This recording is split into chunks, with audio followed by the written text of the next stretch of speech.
Assalamu alaikum muhterem milletteşlerimiz. Tatarlar tapşırığının bugünkü çıkarılışında biz sizin itibarınızga uzgan atnada bulgan kaybır video yazmalarını kabatlap takdim eterbiz. Alar itibarga layık. Studiyada men İnsaf Abdullah. Milli cemaatçilik Rusiyanın tünyak ilişinde Tatarlar sanı artır deyip ümitlene. Milli Şura reisi Vasil Şeyh Raziyev sözleri bilen aytsak, uzgan can isep neticeleri boyunca Peterburg'da milletteşlerimizin kimliğine şanıp bulmuyor. Bu hakta Rusiyanın tünyak başkalasında milli işma jitekçileri fikir alıştı.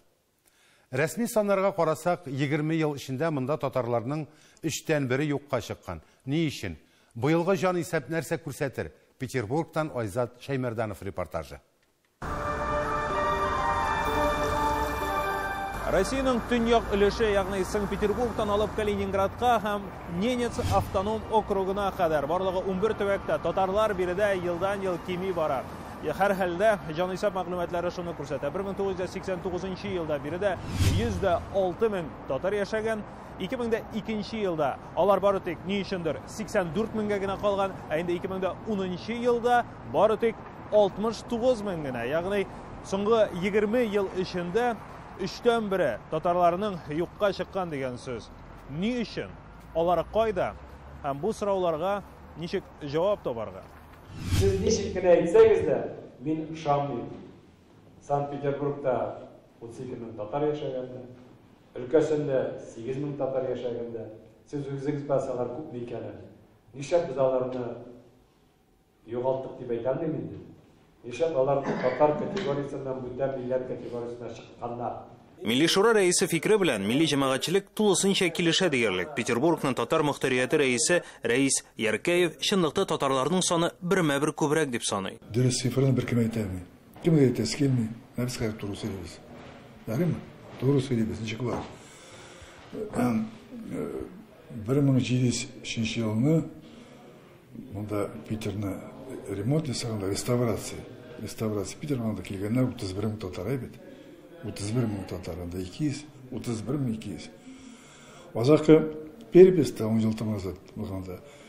Ana per yazganlar 31 ming 200 dip. Ну, bizden lektorilar sabahtu ötkürgenden 100'ge hatta 100'ge ming kişi jilani hatta tatarlar biz как бы atletten giteyik. Şu tamazat ay bizim тоже пресс-конференция Сабантуалдан болды. И опять же вопрос. Сидят татарлар, мен айтам, 620 мең. Мен айттым, ана, конечно, көбісі дете башлады, қоян таптыңыз, деген былай. Мен айттым, ана қайсы қоян таптыңыз 31-ні. И все, беттен айттым. Не важно, как ты голосуешь, главное, как ты считаешь. Вот улда, без үзібес, бәлкі перепис ясасайдық татарларны, бәлкі без көбірек те болар едік. Алар Kaçan peripis uza, min oşanmım, что bizde şul az tatarlar diye. Belki bizde 100 milyon, belki bizde 300 milyon.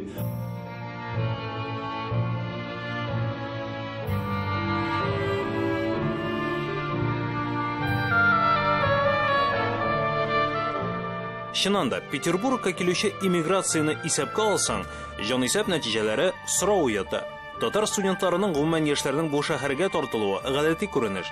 Әле җирле татарларның да гаилә корып ишәюләрен санасаң. Бу елга халык саны алуда мин бу сан артык үзгәрер дип уйламыйм. Чөнки беренчедән татарлар килүе ул процесс монда бар. Татарлар монда киләләр. Чөнки беренчедән монда иң көчле уку йортлары һәм техник яктан, шулай художество ягыннан, бүтән яклардан һәм монда килгәннәр монда калалар да 50% монда кала. Һәм дөресен әйткәндә, менә ул безнең эшебездә шуннан гыйбарәт, без уку йортларында студентлар белән даими очрашуларны алып барабыз. Шул ук вакытта Россиянең төньяк көнбатыш федераль округына кергән төбәкләр арасында халык күпләп читкә күчеп киткән урыннар да шактый. Мәсәлән, Коми. Соңгы 30 елда аның халкы 400 мең кешегә кимегән. Татарлар да 26 меңнән 10 меңгә генә калган. Мурманск өлкәсендә дә милләттәшләребез 2 тапкырга азайган. Хәзер анда 5 мең ярым татар яши. Kübesi kite, потому что bizde vakit de pensiyaçılar da iyi kiteler niler yakın şeylerine Tataristan'a nilerge bütün şunun için kime buла. Tillerin bileler mi? Tillerin biler, ну Күбесе оныта инде, оныта тиха гына. Но без шуның өчен эшлибез, чтобы онытмаска, татар телен күтәрергә, биек татар телен сөйләшергә тырышабыз. Быелның сентябрында узачак халык санын алудан нәрсә көтәргә соң? Мне кажется, мы увеличились больше все-таки. Просто вот сейчас посмотрим по переписи, как бы вот донес до наших земляков, что не стесняется, пускай пишут на переписи, обязательно указывают свою национальность. И я думаю, что этим, как сказать, мы добьемся больше числа татар в нашем регионе, потому что они просто стеснялись раньше об этом писать, говорить. А что изменилось? Ну, во-первых, приток народа, тем, что у нас округ-то нефтяной, людей стало больше, и люди стали, как сказать, видеть нашу работу, то, что мы пропагандируем нашу татарскую культуру в нашем округе, и они этим гордятся теперь, и они как бы горды, что они татары. Быелгы җанисәптә халык электрон төстә дә катнаша алачак. Бу татарга арадашчысыз үзен татар дип язарга мөмкинлек бирәчәк. Ләкин болай дип язар өчен милли узан булуы да зарур. Шуңа да быелгы кампания милләт алдында зур сынау булып тора.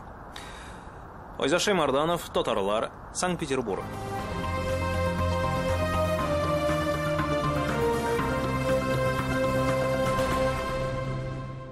Дәвам итәбез.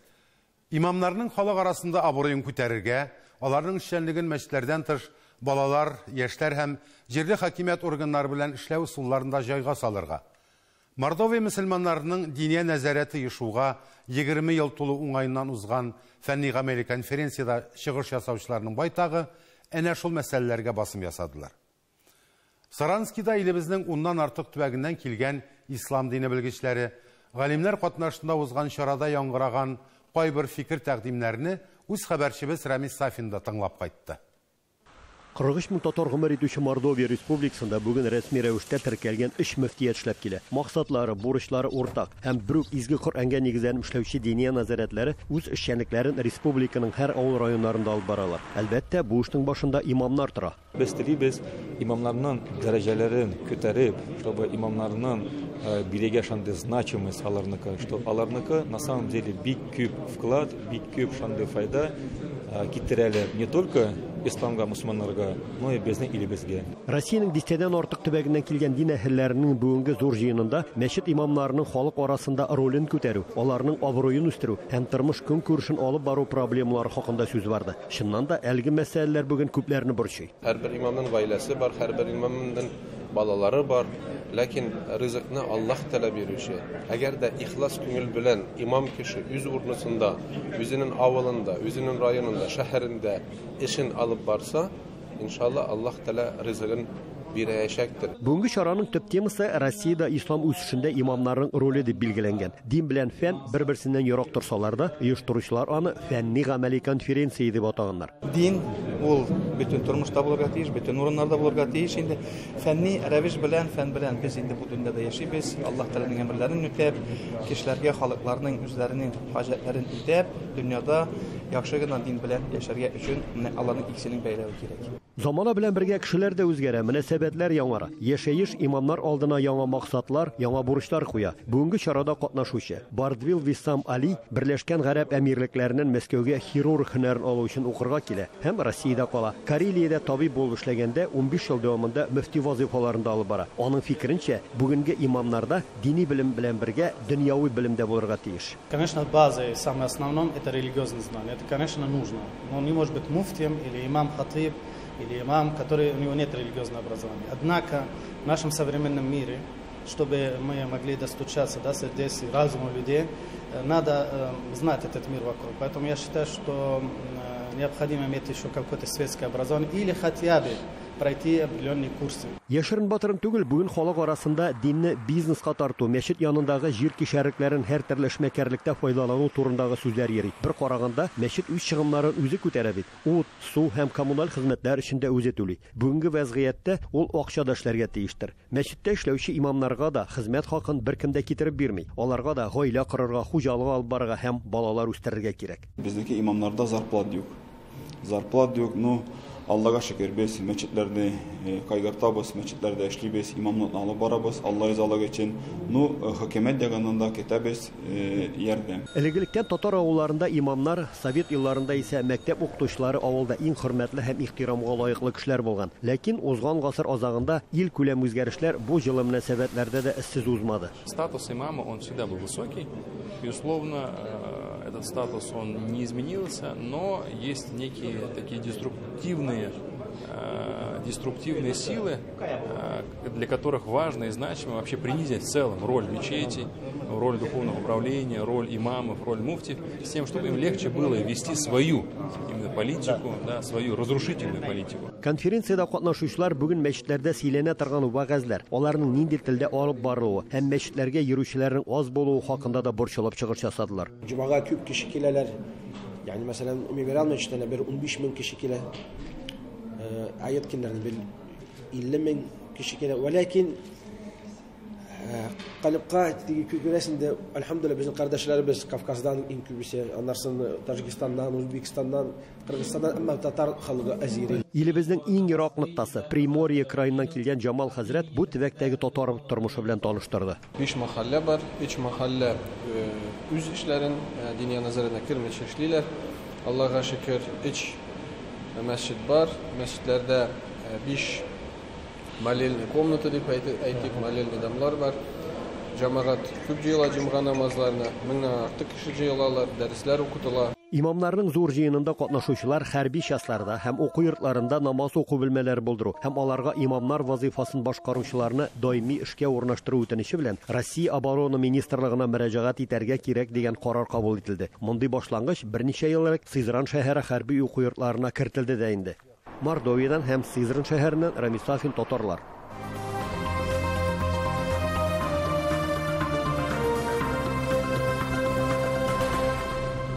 Мәскәүдә мобиль дәфтәрләрнең тагын бер басмасын тәкъдим иттеләр. Хәзер инде Җәлил шигырьләре 4 телдә укылачак. Бу проектны Оренбург нәшриятчылары тәкъдим иткән. Әлеге басманың үзенчәлеге хакында киләсе репортажда.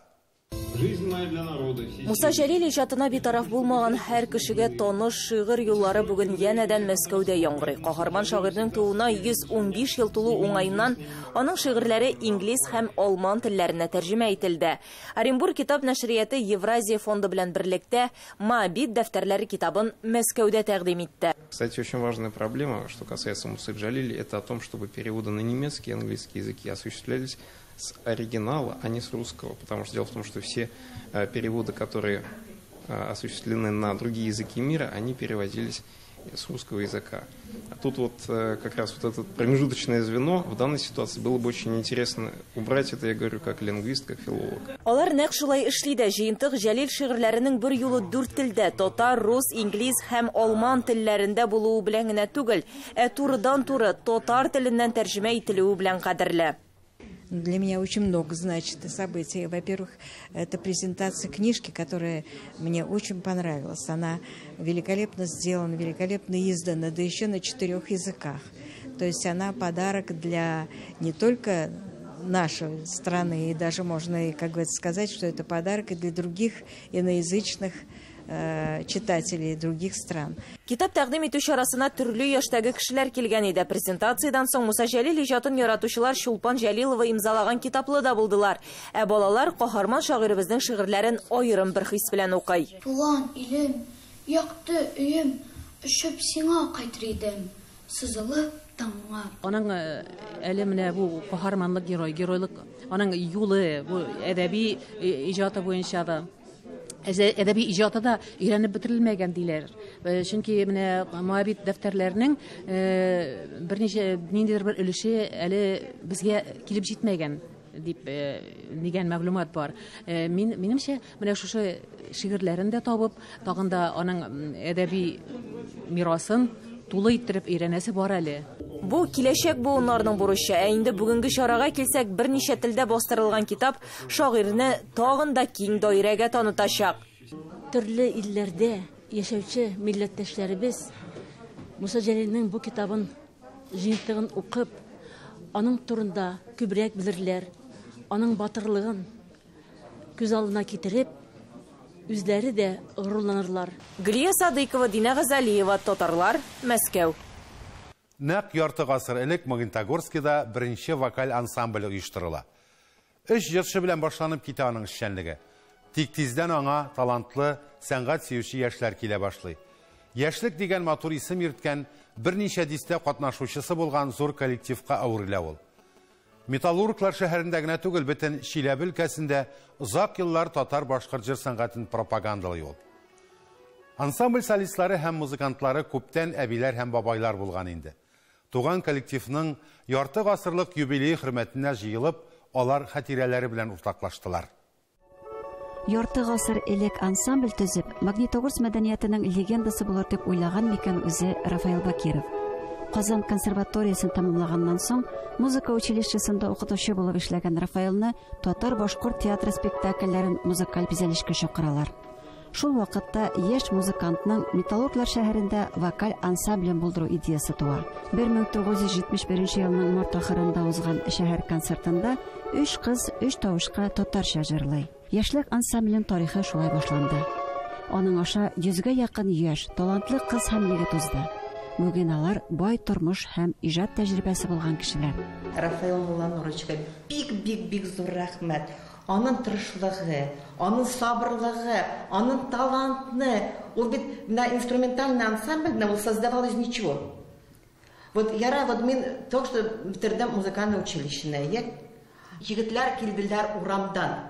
Никакого музыкального образования. Он каждому расписывал, с каждым занимался. У нас была бас-гитара, ритм-гитара и соло-гитара.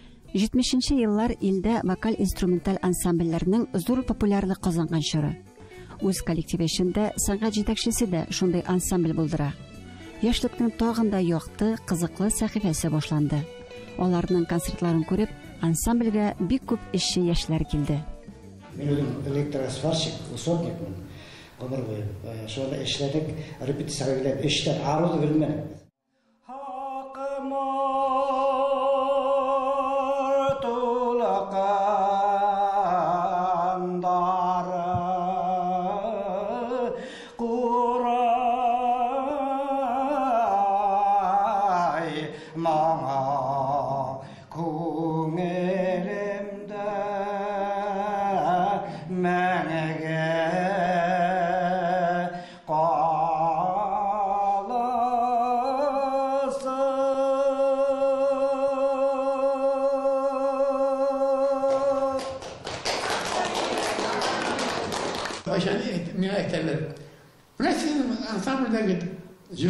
Жырлысыз. Только башкортча, татарча да жырлысыз. Менен ауылдан келген кызларны ничек мен түзәрден біз ызга тиеш. Самое главное, керекалар чиста жырласына, күчле булсынлар. Алар ауыл кызлары, аларда гел мың булган жырларда. Россияда. Это вообще сопрано, ведь беречь сопрано, ведущий голос.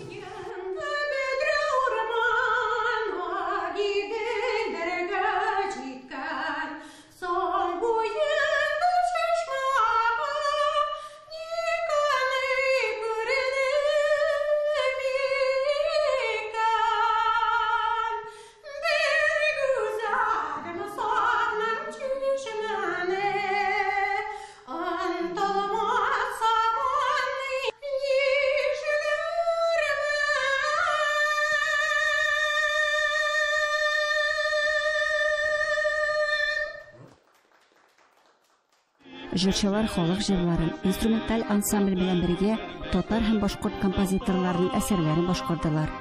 Ансамбльнең сәнгать җитәкчесе үзе дә солистлары өчен җырлар иҗат итә. Һәр чыгышны тамашачылар алкышлар белән каршы алды.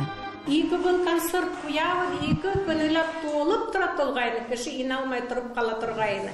Инде гөрләп тордылар. Коллективка биюче Рәйсә Баймурзина кушыла һәм хореографик төркем оештыра. Кыскасы, җырчыларны, музыка коралларында уйнаучыларны һәм биючеләрне берләштерүче ансамбльдә 60тан артык талант шөгыльләнә. Иҗатының беренче 10 еллыгында аңа халык коллективы исеме бирелә. Рафаэл Бакировның яшьлек ансамбле чынлап халыкның сөйгән коллективы булды.